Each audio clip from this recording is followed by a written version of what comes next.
To welcome once again to our YouTube channel. अभी कुछ ही दिनों पहले जेईई मेंस के जो रिजल्ट्स हैं वो डिक्लेयर हुए हैं और कई बच्चों ने बहुत ही अच्छा परफॉर्म किया है। They have qualified for JEE advance और वो जोर शोर से जेईई एडवांस की तैयारी करने में लगे हुए हैं। उनके परसेंटाइल भी अच्छे आए हैं, लेकिन इस बीच में कई ऐसे बच्चे हैं जिनका उनकी एक्सपेक्टेशन के हिसाब से परफॉर्मेंस नहीं रहा है। कहीं ना कहीं उन्हें ऐसा लग रहा है कि दे डिजर्व समथिंग बेटर, कहीं ना कहीं उन्हें ऐसा फील हो रहा है कि उन्हें एक सेकेंड चांस जरूर लेना चाहिए और वो ड्रॉप लेने का सोच रहे हैं। और इस बीच में कई बच्चे, कई मेरे स्टूडेंट्स मेरे पास आए और उन्होंने पूछा कि सर ड्रॉप लेना चाहिए या नहीं लेना चाहिए, क्या ऐसे क्राइटेरियंस हैं जिस पे बेस होकर के हमें अपने जो ड्रॉप लेने का डिसीजन है वो लेना चाहिए और किस तरह से हम क्या स्ट्रैटेजी हम फॉलो करें ड्रॉप ईयर में जिससे हम अपने डिजायर्ड गोल को अचीव कर सकें, एक अच्छे आईआईटी एनआईटी में एडमिशन ले सकें और अपने परफॉर्मेंस को ड्रॉप ईयर में मैक्सिमाइज कर सकें। तो आज का ये जो वीडियो है आपके लिए बहुत ही ज्यादा इंपॉर्टेंट रहने वाला है, क्योंकि आज के इस वीडियो में मैं डिस्कस करने वाला हूं कि कौन से क्राइटेरियंस पे बेस होकर के हम अपने ड्रॉप लेने का डिसीजन ले सकते हैं। साथ ही साथ कौन सी ऐसी कंडीशंस हैं जिस पे हमें ड्रॉप, अगर वो कंडीशंस हमारे साथ हैं तो हमें ड्रॉप बिल्कुल भी नहीं लेना चाहिए। साथ ही साथ अगर हम ड्रॉप लेने का डिसीजन ले रहे हैं तो हमारे अंदर में वो क्या कुछ क्वालिटीज होनी चाहिए जिससे कि जो हमारा ड्रॉप ईयर है वो सक्सेसफुल हो सके। इसीलिए आज का ये जो वीडियो है बहुत ही ज्यादा आपके लिए इंपॉर्टेंट रहने वाला है। इस वीडियो को आपको बिल्कुल भी स्किप नहीं करना है और लास्ट तक जरूर देखना है। तो बिना किसी फर्दर डिले के आज के हम इस वीडियो को स्टार्ट करते हैं, जेईई 2025 ड्रॉपर स्ट्रैटेजी। तो सबसे पहले हम ये डिस्कस करेंगे कि सर आपको ड्रॉप क्यों लेना चाहिए। बेस्ड ऑन माय एक्सपीरियंस, जो इतने सालों से मैं बच्चों को गाइड कर रहा हूं और बहुत सालों से मैं बच्चों को देख रहा हूं, तो कई बार बहुत सारी ऐसी कंडीशंस होती हैं जिसके कारण बच्चों को लगता है कि उन्हें ड्रॉप लेना चाहिए। तो यहां पर मैंने कुछ कंडीशंस जो हैं यहां पर अपनी स्लाइड्स में दिखाई हैं। जैसे फॉर एग्जांपल, अगर आपको ये लगता है कि आप जो 12th स्टैंडर्ड था उसमें समहाउ आप कॉम्पिटिटिव एग्जाम जेईई मेंस और एडवांस के लिए उतना फोकस नहीं कर पाए, क्योंकि आपका जो मेन फोकस था वो बोर्ड्स था। कई बार बच्चे ऐसे रहते हैं कि उन्हें लगता है कि नहीं, पहले हमें अपना बोर्ड्स जो है वो अच्छा कर लेना है, उसमें अच्छे मार्क्स लेकर के आ जाने हैं, उसमें अच्छा परसेंटेज लेकर के आ जाना है। और कई बार पेरेंट्स की तरफ से भी एक पुश रहता है कि भाई पहले तुम अपना बोर्ड अच्छा कर लो, उसके बाद जेईई मेंस और एडवांस बाद में देखा जाएगा। तो यस, अगर ऐसी कंडीशन है तो डेफिनेटली फिर बच्चे ये सोचते हैं कि एक बार हमारा बोर्ड एग्जाम हो जाए, उसके बाद फिर हम जेईई मेंस और एडवांस या कॉम्पिटिटिव एग्जाम का फुल डेडिकेशन के साथ तैयारी करेंगे। तो अगर आपको भी ऐसा लगता है कि आप बहुत ही ज्यादा बोर्ड पर फोकस्ड थे, जिसके कारण आपको जो एक सिस्टमैटिक स्ट्रैटेजिक तरीके से जो जेईई मेंस और एडवांस की तैयारी करनी चाहिए थी वो आपने नहीं करी है, तो डेफिनेटली फिर आप जो है ड्रॉप ले सकते हो। वैसे मैं आपको एक चीज बता दूं कि मेरे कई ऐसे स्टूडेंट्स हैं जिन्होंने 12th में उस तरह की एक सिस्टमैटिक तैयारी नहीं करी थी, बोर्ड में पूरी तरह से फोकस थे, but they were very hard working and very intelligent students. तो फिर उन्होंने ड्रॉप लिया और फिर उन्होंने बहुत ही अच्छे परसेंटाइल के साथ इवन आईआईटीज में भी उनका एडमिशन हुआ। तो इसीलिए यहां पर जो है, अगर आप बोर्ड में फोकस थे और आपने जो है जेईई मेंस और एडवांस की तैयारी 12th में उस इंटेंसिटी के साथ नहीं करी है, तो डेफिनेटली आप सेकंड चांस ले सकते हैं और ड्रॉप ले सकते हैं। तो सेकंड ये क्राइटेरिया है कि अगर आपको ये लगता है कि आपको जो जेईई मेंस की जो और एडवांस की जो आप प्रिपरेशन कर रहे थे उसमें आपको प्रॉपर गाइडेंस नहीं मिला है, तो समहाउ कई बार बच्चे जो प्रॉपर टीचर्स होते हैं उनके कनेक्शन में नहीं आ पाते हैं, या कई बार सेल्फ स्टडी कर रहे होते हैं, कई बार वो किसी कोचिंग में एडमिशन नहीं ले पाते हैं बिकॉज ऑफ वेरियस रीजंस, तो उसके कारण उन्हें एक प्रॉपर जो स्ट्रैटेजिक गाइडेंस है वो रिसीव नहीं हो पाता है।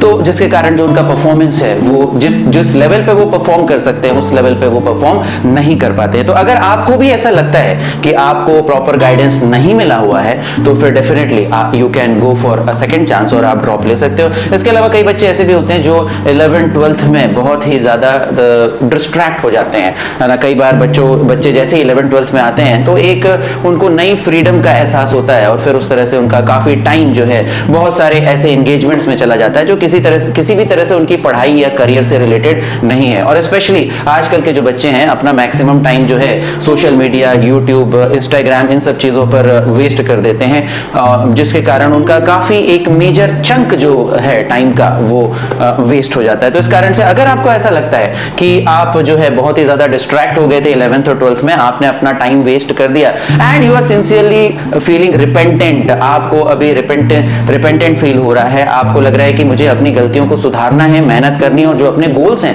वो अचीव करने हैं, तो भी फिर आप जो है ड्रॉप लेने का जो डिसीजन है वो ले सकते हो। इसके अलावा कई बच्चे मैंने ऐसे भी देखे हैं जो प्रिपरेशन तो अच्छी करते हैं, मेहनत तो अच्छी करते हैं, लेकिन समहाउ जो एग्जाम का प्रेशर है उसको वो हैंडल नहीं कर पाते हैं। कई बार बच्चे जो है एग्जामिनेशन हॉल में पैनिक के कारण, टेंशन, एंजाइटी के कारण जो है बहुत सी सिली मिस्टेक्स करके आ जाते हैं और फिर उस कारण से जो उनका डिजायर्ड परफॉर्मेंस है वो उसको वो अचीव नहीं कर पाते हैं। तो कई बार फिर ऐसे बच्चों को भी लगता है कि हमें अपना, अगर हम किसी भी तरह कुछ इस तरह से अपने आप को ट्रेनिंग दे ले कि हमारा जो एग्जाम परफॉर्मेंस है वो सही हो जाए, एग्जाम में जो हम टाइम मैनेजमेंट कर रहे हैं, एग्जाम में जो हम अपने मेंटल बैलेंस को मैनेज कर रहे हैं वो अगर किसी तरह से सही हो जाए तो शायद हमारा जो परफॉर्मेंस है वो जो हम डिजर्व कर रहे हैं वो परफॉर्मेंस हम अचीव कर पाएंगे। तो इसीलिए अगर आपको ऐसा लगता है कि आपने मेहनत तो बहुत करी थी लेकिन समहाउ एग्जाम टाइम में जो है आप उस प्रेशर को हैंडल नहीं कर पाए, जिसके कारण आपके एक्सपेक्टेशन से जो स्कोर है आपका कम आ गया, या जो आप डिजर्व कर रहे थे, जो आपका पोटेंशियल था उससे कम स्कोर आ गया, तो डेफिनेटली फिर आप ड्रॉप ले सकते हो। इसके अलावा कई बार बच्चों को 12th स्टैंडर्ड में बहुत सारी चीजें बैलेंस करनी पड़ जाती हैं। बच्चों को स्कूल भी जाना पड़ता है, बच्चे फिर कोचिंग भी जाते हैं, फिर उन्हें 12th बोर्ड्स का भी ध्यान रखना पड़ता है, कोचिंग की क्लासेस में जो पढ़ाई होती है उसकी भी ध्यान रखनी पड़ती है, कोचिंग के जो टेस्ट हो रहे होते हैं उसका भी ध्यान रखना पड़ता है, जेईई मेंस का जो एग्जाम होता है 2-2 अटेम्प्ट्स होते हैं उसका भी ध्यान रखना पड़ता है। तो कई बार बच्चों को लगता है कि बहुत सारी चीजें 12th स्टैंडर्ड में उनके पास मैनेज करने को हो गई, और स्पेशली कई बच्चे ऐसे रहते हैं जो कि ऐसे स्कूल्स में एडमिशन लेते हैं जहां पे उन्हें रेगुलरली जो है स्कूल जाना पड़ता है। तो इस कारण से काफी उनका जो टाइम है वो बहुत सारे दूसरे एंगेजमेंट्स में चला जाता है और एक फोकस्ड जो एंडेवर है वो उनका जेईई मेंस और एडवांस के लिए नहीं हो पाता है। तो यदि आपको ऐसा लगता है कि आपके 12th स्टैंडर्ड में बहुत सारे एंगेजमेंट्स थे बिकॉज ऑफ विच आप जो है कॉम्पिटिटिव एग्जाम के लिए जो एक फोकस्ड एंडेवर था वो नहीं कर पाए क्योंकि आपका टाइम कई जगह चला गया, तो डेफिनेटली फिर आप एक ड्रॉप ईयर में ये चांस ले सकते हो। और क्योंकि वहां पे स्कूल का झंझट नहीं रहेगा, बोर्ड्स का झंझट नहीं रहेगा, तो एक फोकस्ड वे में जो है आप अच्छी तरीके से प्रिपरेशन कर सकते हो। इसके अलावा अगर आपको लगता है कि आप जो परफॉर्मेंस अभी आपने किया है आप उससे कहीं ज्यादा बेटर डिजर्व करते हो, तो कई बार ऐसा होता है कि हम लोग कुछ अपने जीवन में गलतियां कर बैठते हैं और स्पेशली 11th 12th में बच्चे जो हैं कई बार गलतियां हो जाती हैं और फिर हमें उसका रिपेंटेड जो है हमें उसके लिए जो है सॉरी फील होता है। तो यहां पर अगर आप ऐसा फील कर रहे हो कि आपको जो है you deserve something better in your life और आपके अंदर वो जील है, वो डिटर्मिनेशन है, आपको लग रहा है कि नहीं मैं तो आईआईटी और एनआईटी ही मेरे को अचीव करना है, तो डेफिनेटली फिर आप जो है ड्रॉप लेकर के ये चांस ले सकते हो। और इसके अलावा कई बच्चे ऐसे होते हैं कि जिनका परफॉर्मेंस अच्छा रहता है, जिनका जेईई मेंस में परसेंटाइल अच्छा रहता है, जिनका जेईई एडवांस में भी रैंक आ जाता है, लेकिन समहाउ जो कॉलेज वो टारगेट कर रहे हैं, कुछ बच्चों का टारगेट रहता है कि सर हमें आईआईटी बॉम्बे ही चाहिए, कुछ बच्चों का टारगेट रहता है कि सर हमें कंप्यूटर साइंस ब्रांच ही चाहिए, तो इवन तो उनका जो सिलेक्शन है वो हो जाता है, उनका जेईई मेंस में परसेंटाइल अच्छा होता है, कहीं ना कहीं उन्हें कुछ अच्छे कॉलेजेस और ब्रांचेस भी मिल रहे होते हैं, लेकिन जो उनकी चॉइस के कॉलेजेस हैं, जो उनके चॉइस के ब्रांच हैं वो उन्हें नहीं मिल रहे होते, जिसके कारण फिर वो ड्रॉप लेने का डिसीजन लेते हैं। तो यदि ऐसा आपको लग रहा है कि आपको जो टारगेट जो आपका कॉलेज था या जो टारगेट आपकी ब्रांच थी वो आप अचीव नहीं कर पाओगे, तो डेफिनेटली फिर आप जो है ड्रॉप लेने का डिसीजन ले सकते हो। तो ये रहे कुछ क्राइटेरिया जिस पे बेस होकर के आप अपने ड्रॉप लेने का जो डिसीजन है वो ले सकते हो। इसके अलावा अब हम देखेंगे कि कौन सी ऐसी कंडीशंस में हैं जिसमें आपको ड्रॉप लेने का डिसीजन बिल्कुल भी नहीं लेना चाहिए, ड्रॉप लेना अवॉइड करना चाहिए। तो कई बार बच्चे क्या करते हैं कि वो उनका फ्रेंड सर्कल बड़ा रहता है, वो देखते हैं कि अरे मेरे जो फ्रेंड सर्कल है वो भी उसमें से ज्यादातर बच्चे ड्रॉप ले रहे हैं तो चलो मैं भी ड्रॉप ले लेता हूं। नहीं, इस पे बेस होकर के आपको ड्रॉप नहीं लेना है। ड्रॉप लेने का जो डिसीजन है वो आपके फ्रेंड्स का नहीं है, वो आपका डिसीजन है। इससे आपकी लाइफ इफेक्ट होने वाली है। जो फ्रेंड्स अपनी लाइफ के लिए डिसीजन लेंगे वो उनकी लाइफ को इफेक्ट करेगा, जो हम अपनी लाइफ का डिसीजन लेंगे वो हमारी लाइफ को इफेक्ट करेगा। इसीलिए हमारे फ्रेंड्स ड्रॉप ले रहे हैं, इस पे बेस होकर के हमें ड्रॉप लेने का डिसीजन नहीं लेना चाहिए। ये एक हमें इंपॉर्टेंट चीज ध्यान में रखनी है। इसके अलावा कई बार क्या होता है कि बच्चे 11th 12th की पढ़ाई करके इतना ज्यादा फेड अप हो जाते हैं कि समहाउ उन्हें ब्रेक चाहिए होता है, उन्हें लाइफ में एक चेंज चाहिए होता है, and they are looking forward to move ahead. उनको जो है एकेडमिक्स से छुटकारा चाहिए होता है, जो 11th 12th की साइंस, फिजिक्स, केमिस्ट्री, मैथ्स है इससे छुटकारा चाहिए होता है और काफ़ी बहुत ज़्यादा वो बुरी तरीके से बोर हो गए होते हैं। तो ऐसी कंडीशन में अगर आप ड्रॉप लोगे भी तो जो एक डिज़ायर्ड रिजल्ट है उसको आप अचीव नहीं कर पाओगे, क्योंकि आपका इंटरेस्ट जो है वो पढ़ने में या जो मैथ्स फिजिक्स केमिस्ट्री है उसमें नहीं रहेगा।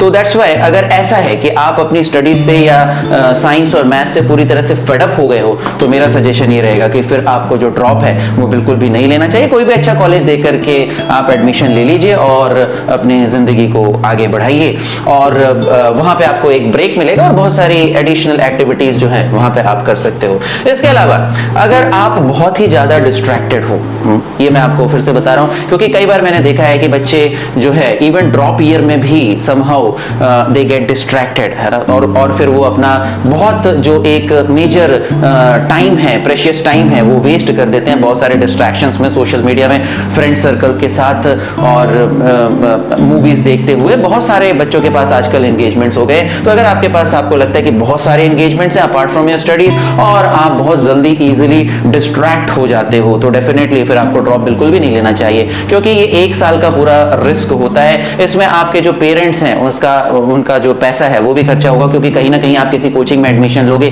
कहीं ना कहीं आपका जो पढ़ाई है उस पर खर्चा होगा, साथ ही साथ आपका जो 1 साल का प्रेशियस टाइम है वो भी आप यहाँ पे दे रहे हो। तो डेफिनेटली जो आउटपुट है वो भी उसी हिसाब से होना चाहिए। अगर आप एक अच्छा आउटपुट इस 1 साल से और इस पेरेंट्स के इनपुट से नहीं निकाल पाते हो, तो डेफिनेटली फिर वो आपके ये जो डिसीजन है ड्रॉप लेने का वो आपके लिए सही नहीं होगा। तो इसीलिए जो है आप अगर डिस्ट्रैक्टेड हो तो डेफिनेटली फिर आपको ड्रॉप बिल्कुल भी नहीं लेना चाहिए।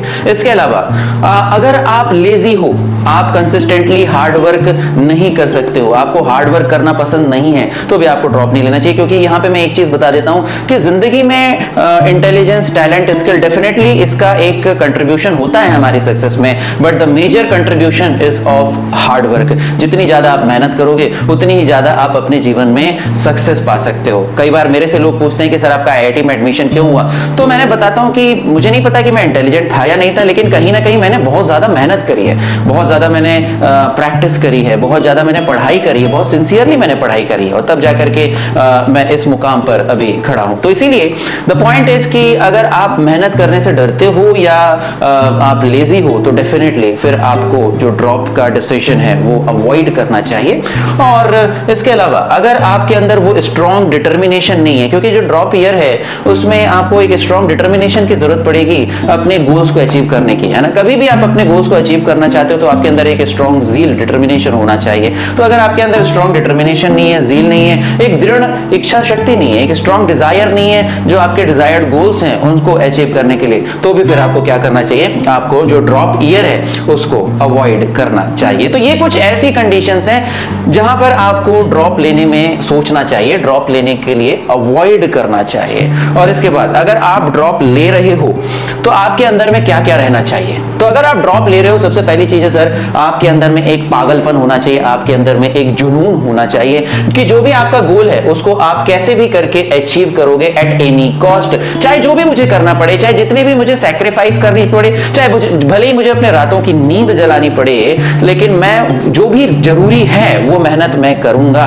मैं दिन रात एक करूंगा और मैं अपने गोल्स को अचीव करूंगा। वो एक जुनून और वो एक पागलपन जो है आपके अंदर में होना चाहिए, तभी जाकर के आप अपने जो डिजायर्ड गोल्स हैं उसको अचीव कर पाओगे और जो ड्रॉप ईयर है उसका सही ढंग से जो है यूज कर पाओगे, यूटिलाइजेशन कर पाओगे। इसके अलावा कंसिस्टेंटली हार्ड वर्क करते रहना बहुत ज्यादा जरूरी है। पटाखे की तरह ऐसे नहीं होना चाहिए कि 1-2 दिन, जब पटाखा जो होता है कुछ मिनट्स के लिए जो है जलता है, आवाज करता है, उसके बाद फिर फुस हो जाता है, तो ऐसा नहीं होना चाहिए। ऐसा नहीं है कि हमने 10-15 दिन, 1 महीने के लिए पढ़ाई करी, फिर उसके बाद हम पूरा फुस हो गए और फिर से वापस अपने वही पुराने डिस्ट्रैक्शंस, वही पुरानी आदतों में लग गए। नहीं, consistency is very very important. Consistency का मतलब होता है रेगुलरली, रोज आपको पढ़ाई करनी है, रोज 10 घंटे मेहनत करनी है। देखिए, जो जिंदगी में सक्सेसफुल लोग होते हैं, ऐसा नहीं है कि वो कुछ नया करते हैं, ऐसा नहीं है। कुछ बेसिक हैबिट्स होती हैं उनकी और उन्हीं हैबिट्स को वो बार बार रिपीट करते रहते हैं, एंड बिकॉज ऑफ रिपीटिशन वो उस चीज में परफेक्ट हो जाते हैं, उस चीज में एक्सपर्ट हो जाते हैं। इसीलिए यहां पर कंसिस्टेंसी जो है बहुत ज्यादा जरूरी है। कंसिस्टेंटली जो है हार्ड वर्क करना बहुत ही ज्यादा जरूरी है। और इसके अलावा कंसिस्टेंट मोटिवेशन भी बहुत ज्यादा जरूरी है। ऐसा नहीं होना चाहिए कि भाई आज मैं बहुत ज्यादा जोश से भरा हुआ हूं और बहुत ज्यादा मेहनत करने की मेरे अंदर इच्छा है और फिर 1-2 महीने के बाद मेरा सारा जोश खत्म, सारा मोटिवेशन खत्म। नहीं, आपके अंदर से मोटिवेशन आना चाहिए, आपको अंदर से ये इच्छा होनी चाहिए कि मुझे मेहनत करनी है, मुझे अपने गोल्स को अचीव करना है। तो यहां पर आपके पास कंसिस्टेंसी, कंसिस्टेंटली हार्ड वर्क करना है, साथ ही साथ कंसिस्टेंट मोटिवेशन भी रहना चाहिए। देखिए ये 1 साल का समय है, 1 साल के समय तक आप 1 साल के लिए आपको हार्ड वर्क करना है, 1 साल के लिए आपको मोटिवेटेड रहना है। इस 1 साल में थोड़े अप्स एंड डाउन्स भी आएंगे। इस 1 साल में कई बार ऐसा हो सकता है कि आप थोड़ा सा डिस्करेज फील करो। 1 साल में ऐसा हो सकता है कि जब आप कोचिंग के मॉक टेस्ट दे रहे हो उसमें आपके नंबर कम आए। तो ऐसा बहुत सी चीजें आपको फेस करनी पड़ेंगी, लेकिन फिर भी अपने डिटर्मिनेशन को आपको बना के रखना पड़ेगा और अपनी ज़ील को, अपने जुनून को, अपने पागलपन को नरिश करना पड़ेगा, नर्चर करना पड़ेगा और ज्यादा पागल होना पड़ेगा और ज्यादा जुनून आपको डेवलप करना पड़ेगा, जिससे आप अपने गोल्स को अचीव कर सको। इसके अलावा आपके अंदर फोकस और डिटर्मिनेशन रहना चाहिए। मैंने पहले ही कह दिया है कि सर अगर आप डिस्ट्रैक्ट हुए तो आपका जीवन बर्बाद है ना, 11th-12th बर्बाद, फिर ड्रॉप ईयर है वो भी बर्बाद हो जाएगा, आपका जो समय बर्बाद, आपका जो पैसा है वो भी बर्बाद। तो इसीलिए फोकस्ड रहना बहुत ज्यादा जरूरी है और आपके अंदर में एक डिटर्मिनेशन होना चाहिए। किस चीज का डिटर्मिनेशन होना चाहिए? डिटर्मिनेशन टू से नो टू डिस्ट्रैक्शंस। जितने भी ये जो डिस्ट्रैक्शंस होते हैं, अपने अंदर में एक इच्छा शक्ति होनी चाहिए कि नहीं, मैं डिस्ट्रैक्ट नहीं होऊंगा, मुझे अपनी पढ़ाई पे ध्यान देना है, मुझे अपने गोल्स को अचीव करना है, मैं डिस्ट्रैक्ट नहीं होऊंगा। तो इस तरह से अगर आपके अंदर डिटर्मिनेशन होगा तो ही आप अपने गोल्स को अचीव कर सकते हो। अगर आप डिस्ट्रैक्ट होते जा रहे हो, छोटी छोटी चीजों से डिस्ट्रैक्ट होते जा रहे हो, तो डेफिनेटली फिर जीवन में सक्सेसफुल हो पाना बहुत ही ज्यादा मुश्किल है। और फिर इसके अलावा ड्रॉप ईयर में स्पेशली ऐसा होता है कि बहुत से लोग आके फ्री फोकट की सलाह देते रहते हैं। देखिए भारत में जो है फ्री फोकट की सलाह देने वाले बहुत से लोग आपको मिल जाएंगे। हो सकता हो उन्हें उस फील्ड के बारे में कोई भी नॉलेज ना हो, फिर भी वो अपनी सलाह दे देंगे। हो सकता हो जेईई मेंस और एडवांस के बारे में लोगों को कोई भी नॉलेज ना हो, फिर भी वो अपनी एक्सपर्ट जो गाइडेंस है, एक्सपर्ट सलाह दे देंगे। साथ ही साथ आपके फ्रेंड्स जो हैं वो आपसे हो सकता हो आगे निकल जाए, हो सकता हो आप ड्रॉप ले रहे हो सकता हो वो किसी कॉलेज में एडमिशन ले चुके हो, आपसे आगे हो, उनसे आप मतलब हो सकता हो वो आपके ऊपर कुछ कमेंट्स करें या आप उनके साथ अपने आप को कंपेयर करता हुआ पाओ। तो कहीं ना कहीं इस चीज को आपको अवॉइड करना है। साथ ही साथ जो रिलेटिव्स हैं वो भी बहुत ज्यादा कई बार आकर के सलाह देते हैं, कई बार नेगेटिव कमेंट्स करते हैं, कई बार डिस्करेजिंग कमेंट्स करते हैं। तो इस तरह से इन सब चीजों को हमें हैंडल करना आना चाहिए। इन सब चीजों को हमें एक कान से सुन करके दूसरे कान से निकालना आना चाहिए। और साथ ही साथ हमें यह समझना चाहिए कि लोगों का काम है कहना, कुछ तो लोग कहते रहेंगे, है ना। हर किसी को ये जो लोगों का कहना है, लोगों के ताने हैं, लोगों के कमेंट्स हैं, वो तो झेलने ही पड़ते हैं। ऐसा कोई सफल इंसान नहीं है, ऐसा कोई सक्सेसफुल इंसान नहीं है जिसे लोगों के ताने जो है नहीं झेलने पड़े, है ना। कोई भी बड़ा पॉलिटिशियन होता है उसे बहुत ज्यादा ताने झेलने पड़ते हैं, कोई भी बड़ा क्रिकेटर होता है, कोई भी बड़ा प्लेयर होता है उसे ताने झेलने पड़ते हैं, कोई भी सक्सेसफुल इंसान है उसे कहीं ना कहीं दुनिया के ताने जरूर झेलने पड़ते हैं। लेकिन ऐसे लोगों के अंदर एक एक्सपर्टीज होती है। वो एक्सपर्टीज ये होती है कि लोगों के तानों को झेलते हुए, सुनते हुए भी एक कान से सुनते हैं, दूसरे कान से निकाल देते हैं और उससे बिल्कुल भी डिस्ट्रैक्ट नहीं होते हैं और अपने गोल्स की तरफ आगे बढ़ते रहते हैं, अपने गोल्स की तरफ फोकस्ड रहते हैं। तो स्पेशली ड्रॉप ईयर में ऐसा काफी होता है कि जहां पर लोग आपको फ्री पॉकेट की सलाह देंगे, लोग आप पे कमेंट्स पास करेंगे, आपके फ्रेंड्स कमेंट्स पास करेंगे, आपके रिलेटिव्स कमेंट्स पास करेंगे, लेकिन इन सब चीजों से आपको ज्यादा डिस्टर्ब नहीं होना है और अपने गोल्स की तरफ पूरी तरह से फोकस्ड रहना है। तो अगर ये सारी चीजें आप किसी तरह इंश्योर कर सकते हो, अगर ये सारी चीजें आप अपने अंदर किसी तरह ला सकते हो, तो डेफिनेटली जो ड्रॉप ईयर है वो आपका काफी हद तक सक्सेसफुल हो सकता है। आगे आने वाले वीडियोस में मैं डिस्कस करूंगा कि क्या हमारा detailed strategy, detailed action plan रहना चाहिए। सब्जेक्ट वाइज स्ट्रैटेजी हम डिस्कस करेंगे और यदि आप कोचिंग में जा रहे हो तो वहां पे आपको क्या चीजें ध्यान में रखनी है, क्या गलतियां नहीं करनी है, ये सारी जो स्ट्रैटेजीज हैं वो हम आगे आने वाले वीडियोस में जो है डिस्कस करेंगे। अभी कम से कम इसके 1 या 2 वीडियोस में और भी निकालूंगा जिसमें मैं आप लोगों को एक डिटेल्ड जो गाइडेंस है वो दूंगा, क्योंकि अगर वो सारी चीजें मैं इस वीडियो में इंक्लूड कर देता तो ये जो वीडियो है बहुत ही ज्यादा लंबा हो जाता, फिर आपको इसको देखने में उतना जो उत्साह है वो नहीं आता और उतना पेशेंस भी फिर आजकल के बच्चों में नहीं रहता है। तो मुझे उम्मीद है कि इस वीडियो से आपका फायदा हुआ होगा और यदि आपको ऐसा लगता है तो इस वीडियो को लाइक कर दीजिए, शेयर कर दीजिए, हमारे चैनल को सब्सक्राइब कर दीजिए और कमेंट करके ये बताइए कि इस वीडियो से आपको क्या सीखने को मिला। साथ ही साथ कमेंट करके हमें ये भी बताइए कि और किस तरह की वीडियो हम इस चैनल पर लेके आए जिससे आपका फायदा हो सके। तो मिलते हैं अगले वीडियो में। Till then wish you all the best, take care, bye bye.